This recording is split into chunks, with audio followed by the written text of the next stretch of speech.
So Canada has 5 problems that you have to take into account because all of them affect real estate.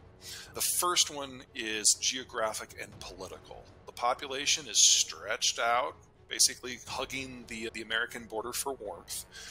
And because of the way that Canada was formed as a codominium of Anglos in Ontario and Quebecois in Quebec, you have made the decision very early on in your process that the provinces have immense power vis-a-vis the central government. That means you didn't get your first trade deal until about 3 years ago. When I say trade deal, not with another country, within Canada.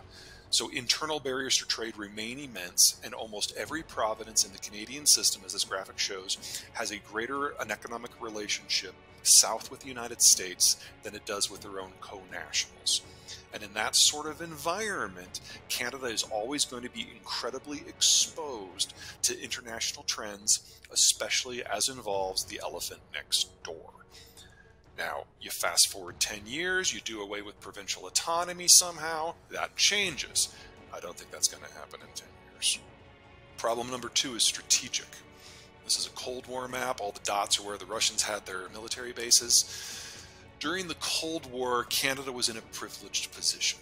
Now, the United States had created globalization in order to build an alliance to fight the Soviets. And whenever we tried to get a trade relationship with other countries, we always had to give in a little bit because we got full security control as a result. So that was the guns for butter trade that defined the Cold War and American strategic policy. Now, Canada, because it's on the flight path for the missiles from the Soviet Union to the United States, could have been a security free rider. You could have been neutral. To your credit, you chose not to. In fact, to your credit, the Canadians were always the first ones for any fight. If they saw a crisis in the world, they'd pick up the phone, they'd call the president, and the first words the Canadian Prime Minister always said is, "We see what's happening, we're here, how can we help?" And that made Canada our fastest friend. But you weren't dumb about it.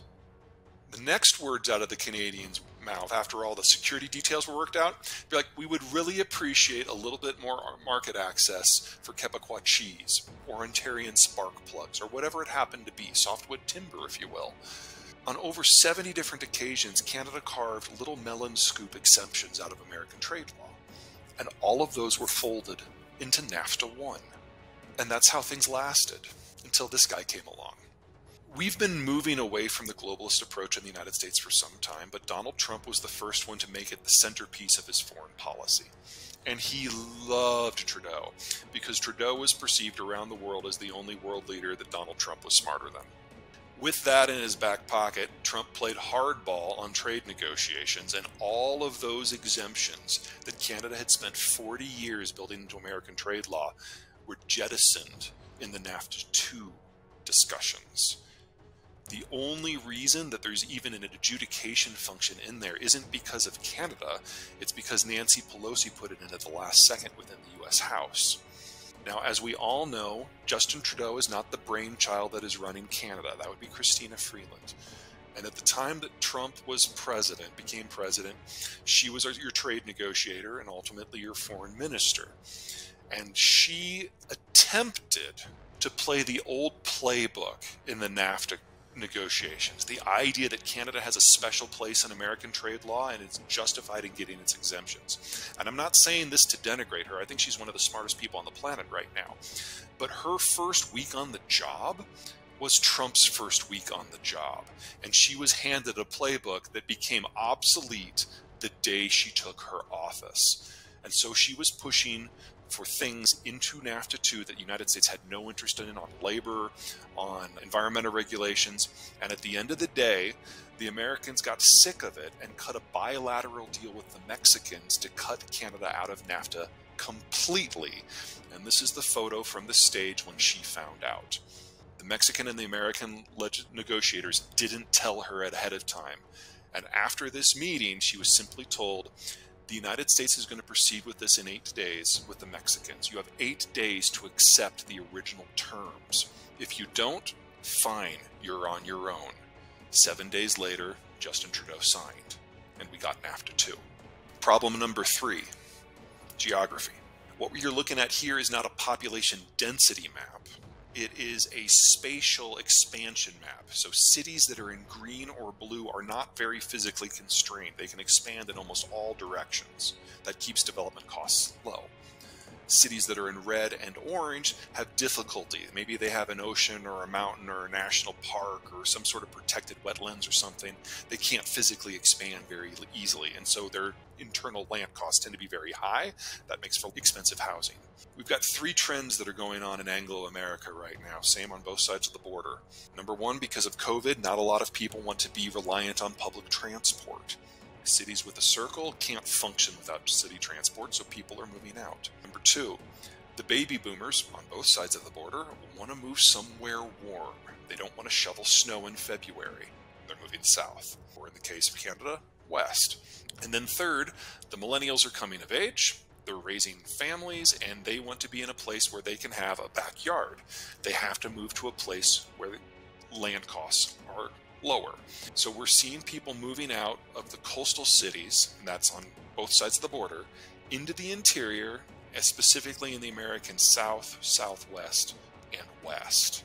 You guys don't have a lot of room. I know that Canada is a freaking huge country, but if you start preferencing away from Vancouver and Montreal and Toronto, there aren't a lot of other options. And so you're seeing significant distortions across your entire labor structure. Fourth, demographics. Here's your provincial demographics as of a couple of years ago. You'll notice a couple things about Ontario, Quebec, and BC. You guys have, for the most part, stopped having kids a while ago. You are rapidly aging. Not into obsolescence, we're not there yet. But in this decade, that big bulge of people in their 50s will have moved into their 60s. And then the economic case for the three biggest Canadian provinces, it's very, very difficult because you're going to have to tax your young people in order to support your retirees. And if the taxes get too high and the services get too low for the young people, they will relocate. Alberta to this point has been a bit of an exception because of the oil boom. It has drawn people in from the other provinces, especially people in their 20s and 30s who are still going to have kids. And that makes Alberta your youngest demographic structure in the entire country. But the housing stock that you have in the rest of the country is not necessarily appropriate for the way your demographic structure is evolving, except, again, possibly in Alberta. And that mismatch in an environment of capital shortages, in an environment when we need to double the size of the industrial plant, means that there's a contest for every single dollar that is available for investment.